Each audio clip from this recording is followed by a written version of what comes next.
नमस्कार आदाब दोस्तों, चलिए आज 26 मार्च शाम देश की ताजा बड़ी खबरें आपके लिए लेकर हाजिर है। चलिए दोस्तों, सबसे पहले डालते हैं सिर के ऊपर। ईवीएम को लेकर शरद पवार के घर पर विपक्षी दलों के नेताओं की बड़ी बैठक। चुनाव आयोग से की ईवीएम पर बैन लगाने की मांग, मोदी को झटका। कर्नाटक की बीजेपी सरकार ने मुसलमानों का आरक्षण किया खत्म। जमता उलमा हिंद ने कोर्ट जाने का किया ऐलान। प्रियंका गांधी ने मोदी पर बोला जोरदार हमला, कहा देश का प्रधानमंत्री मोदी है कायर। कर्नाटक में पीएम मोदी की सुरक्षा में दूसरी बार चूक, पीएम मोदी की तरफ भागता हुआ आया शख्स, बाल बाल बची मोदी की जान। समाजवादी पार्टी के विधायक स्वामी ओमवेश ने नमाजियों पर हेलीकॉप्टर से फूल बरसाने की जताई इच्छा। डीएम को लिखा पत्र, बीजेपी आरएसएस को झटका। अतीक अहमद को प्रयागराज लाने के लिए अहमदाबाद पहुंची यूपी पुलिस। सुप्रीम कोर्ट में याचिका दायर, अतीक अहमद ने जताया अपनी जान को खतरा। कांग्रेस के संकल्प सत्याग्रह में बीजेपी और बरसे मल्लिकार्जुन खड़गे, कहा हमें कमजोर मत समझो, हम ईंट का जवाब पत्थर से देंगे। तो दोस्तों, सभी खबरों को एक एक कर विस्तार से आपको बताने वाले हैं। वीडियो को दिल से लाइक कर चैनल को सब्सक्राइब जरूर कर लें। इसी के साथ से पहली बड़ी खबर, कर्नाटक में बीजेपी सरकार ने मुसलमानों का आरक्षण किया खत्म। जमता उलमा हिंद ने कोर्ट जाने का किया ऐलान, बीजेपी को झटका। 64 पदें। जमता उलमा हिंद के अध्यक्ष मौलाना महमूद असद मदनी ने कर्नाटक की बीजेपी सरकार के मुसलमानों के पिछड़े वर्ग के लिए 27 साल से जारी आरक्षण को खत्म किए जाने की कड़ी शब्दों में निंदा की है। मदनी ने इसे देश की व्यापक विकास नीति के लिए हानिकारक बताया है।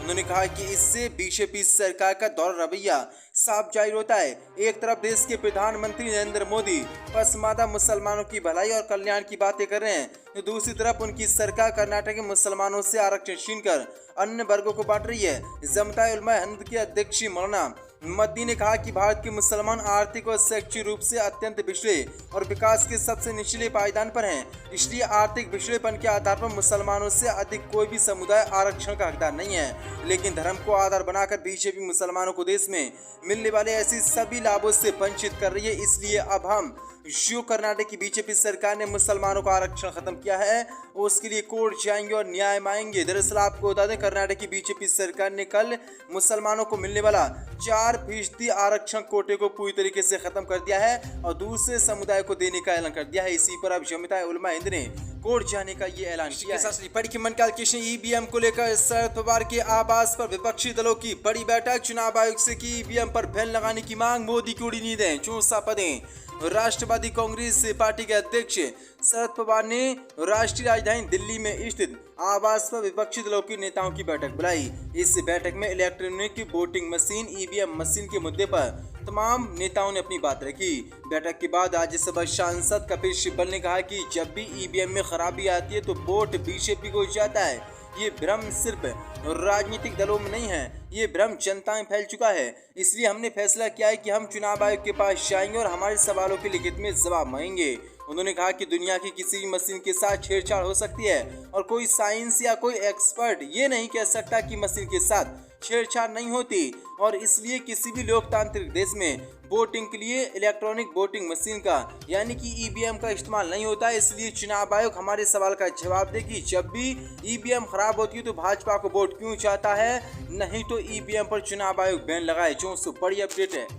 इसी के साथ बड़ी मंडल की प्रियंका गांधी का मोदी पर जोरदार हमला, कहा देश का प्रधानमंत्री कायर। 64 पदें। राहुल गांधी की सांसदी जाने के विरोध में कांग्रेस आज देश भर में प्रदर्शन कर रही है। राजघाट पर कांग्रेस की महासचिव प्रियंका गांधी बाड्रा धरने पर बैठ गई हैं। सत्याग्रह में कांग्रेस अध्यक्ष मल्लिकार्जुन खड़गे, जयराम रमेश, केसी वेणुगोपाल समेत कांग्रेस के वरिष्ठ नेता शामिल हैं। इस बीच राजघाट से कांग्रेस के सत्याग्रह को संबोधित करते हुए प्रियंका गांधी ने मोदी पर जोरदार हमला बोला है। प्रियंका गांधी ने कहा कि इस देश का प्रधानमंत्री कायर है, अब लगा दो केस मुझ पर और जेल ले जाओ, लेकिन सच्चाई यही है कि भारत का प्रधानमंत्री मोदी कायर है, अपनी सत्ता के पीछे छिपा हुआ अहंकार है। और इस देश की बहुत पुरानी परंपरा है, हिंदू धर्म की बहुत पुरानी परंपरा है कि अहंकारी राजा को जनता जवाब देती है। जो बड़ा हमला प्रियंका गांधी ने आज मोदी पर बोला है। बड़ी मंडल की समाजवादी पार्टी के विधायक ने जताई हेलीकॉप्टर से नमाजियों पर फूल बरसाने की इच्छा। डीएम को लिखा पत्र, भाजपा को झटका। 64 पदें। उत्तर प्रदेश से समाजवादी पार्टी के विधायक स्वामी ओमवेश ने नमाजियों पर हेलीकॉप्टर से फूल बरसाने की इच्छा जताकर बीजेपी आरएसएस समेत तमाम हिंदूवादी संगठनों की नींद उड़ा दी है। उन्होंने बिजनौर जिले के जिला अधिकारियों को पत्र लिखकर इसके लिए अनुमति मांगी है।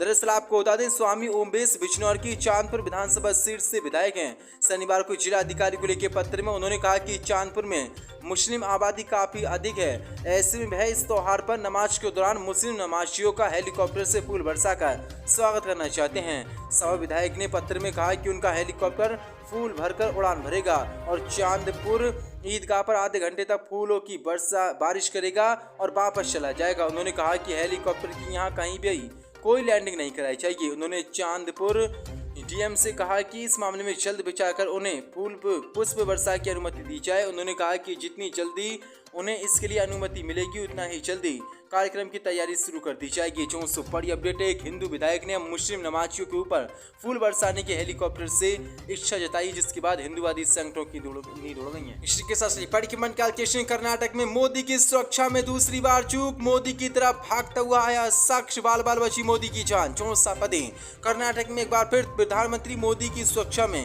सेंध लगाने की घटना सामने आई है। यहाँ पीएम मोदी की रैली के दौरान सुरक्षा में सेंध लगी है।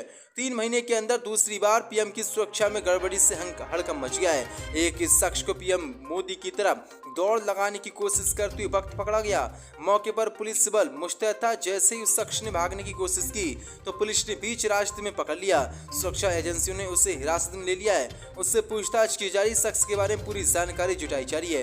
ये पूरी घटना दाबेड़ घेरे की है। यहाँ पीएम मोदी का रोड शो निकल रहा था। सड़क के दोनों तरफ भीड़ जुटी थी और नारेबाजी चल रही थी। इस बीच इस शख्स ने भागकर पीएम मोदी तक पहुंचने की कोशिश की। पीएम की गाड़ी के पास ये शख्स पहुंच गया था। बताया गया है कि ये शख्स काफिले में घुसने की कोशिश कर रहा था। पीएम मोदी के इतने करीब पहुंच जाना गंभीर सवाल माना जा रहा है। आज पीएम मोदी कर्नाटक के दौरे पर उन्होंने वहां जनसभा की, उसके बाद रोड शो किया। दरअसल पीएम मोदी के रोड शो को 3 से 4 लेयर की सुरक्षा दी गई थी। रोड के दोनों तरफ बैरिकेड लगाए गए थे। यहाँ मौजूद लोगों को पहले बता दिया गया था कि बैरिकेड जंप करके सड़क पर नहीं आना है, लेकिन इसके बावजूद यहाँ पर एक शख्स बीच में घुस गया और मोदी की तरफ बहुत तेजी से भागने लगा, जिसके बाद बीजेपी में और अधिकारियों में हड़कंप मच गया। इसी के साथ पढ़ के मंडल कृष्ण अतीक अहमद को प्रयागराज लाने के लिए अहमदाबाद पहुंची यूपी पुलिस। सुप्रीम कोर्ट में आज का दायर, जान को खतरा की आशंका जताई। 64 पदे माफिया डॉन से नेता बने अतीक अहमद को प्रयागराज लाने के लिए उत्तर प्रदेश पुलिस की एक टीम अहमदाबाद की साबरमती जेल पहुंच चुकी है। साबरमती जेल में बंद अतीक अहमद को मेजपाल के अपहरण के एक पुराने मामले में वापस प्रयागराज लाया जा रहा है, जिसमें वह मुख्य आरोपी हैं। जी मीडिया संवाददाता ने बताया कि अतीक अहमद के वकीलों ने सुप्रीम कोर्ट में याचिका दाखिल कर अर्जेंट बेसिस पर सुनवाई की मांग की। याचिका में कोर्ट से अपील की गई कि अतीक अहमद की शान को खतरा है, इसलिए उसे साबरमती जेल से प्रयागराज लाने पर रोक लगाई जाए। याचिका में कहा गया कि यूपी में अतीक की जान को खतरा है। जी मीडिया संवाददाता ने बताया कि अतीक को देर शाम तक साबरमती जेल से लेकर प्रयागराज के लिए पुलिस रवाना हो सकती है। उससे सड़क के रास्ते लाया जा सकता है। 2 ब्रिज वाहन के अलावा 3 4 व्हील और एक एम्बुलेंस भी साबरमती जेल पहुंची है। 6 गाड़ियों के काफिले से अतीक अहमद को लेकर प्रयागराज लाया जाएगा। 1275 किलोमीटर की सड़क यात्रा के दौरान एक अन्य स्कॉट वैन की उसके साथ जाएगी। प्रयागराज तक पहुंचने में उन्हें लगभग 24 घंटे लगेंगे। जो बड़ी अपडेट निकल के सामने मिली जानकारी के अनुसार अतीक अहमद को प्रयागराज लाने की जिम्मेदारी आईपीएस अभिषेक भारती को मिली है। आईपीएस अभिषेक भारती के नेतृत्व में 45 सदस्यीय पुलिस टीम गुजरात गई है। जो बड़ी अपडेट निकल के सामने, लेकिन प्रयागराज लाते लाते अतीक अहमद की गाड़ी को आज पलटा जा सकता है, जिसलिए सुप्रीम कोर्ट में याचिका दायर उन्होंने किया, अपनी जान को खतरा बताया है। इसी के साथ पढ़ के मंडल कृष्ण कांग्रेस के संकल्प सत्याग्रह में बीजेपी बरसे खड़गे, कहा हमें कमजोर मत समझो, हम ईंट का जवाब पत्थर से देंगे। 64 पदे दिल्ली के राजघाट पर कांग्रेस पार्टी आज संकल्प सत्याग्रह किया। संकल्प सत्याग्रह में बड़ी संख्या में पार्टी के नेता और कार्यकर्ता शामिल हुए। इस मौके पर कांग्रेस के अध्यक्ष मल्लिकार्जुन खड़गे ने पार्टी नेताओं और कार्यकर्ताओं को संबोधित किया। कांग्रेस अध्यक्ष ने कहा कि हम सब एक साथ राहुल गांधी के साथ खड़े हैं। ये जो सत्याग्रह है ये सिर्फ आज के लिए है, लेकिन ऐसे सैकड़ों सत्याग्रह पूरे देश में होंगे, हर जगह होंगे। बीजेपी सरकार और मोदी जी खासकर हमें कमजोर समझ रहे हैं। अगर कोई व्यक्ति अहंकार से हमें कुचलने की कोशिश करेगा तो हम मुंह तोड़ जवाब देंगे। मुझे याद है जब मैं छात्र था तो गांव में पढ़ता था, उसमें पाकिस्तान का युद्ध हुआ था। तब लाल बहादुर शास्त्री जी ने एक बात कही थी कि हमें कमजोर मत समझो, हमारे पास वो शक्ति है, इसका जवाब पत्र से देंगे। कांग्रेस अध्यक्ष ने कहा कि हमको अगर कोई कमजोर समझने की कोशिश करता है तो सत्य बोलने से रोकता है, प्रामाणिकता से बोलने से हमें कोई रोकता है। तो देश और आज़ादी को बचाने के लिए, लोकतंत्र और संविधान को बचाने के लिए, बोलने की आज़ादी के लिए कुछ भी कुर्बानी देनी है हम देते रहेंगे, लड़ते रहेंगे और उसकी सुरक्षा करेंगे। जो बड़ी अपडेट निकल के सामने कांग्रेस अध्यक्ष मल्लिकार्जुन खड़गे ने ये बीजेपी और बड़ा हमला बोला है।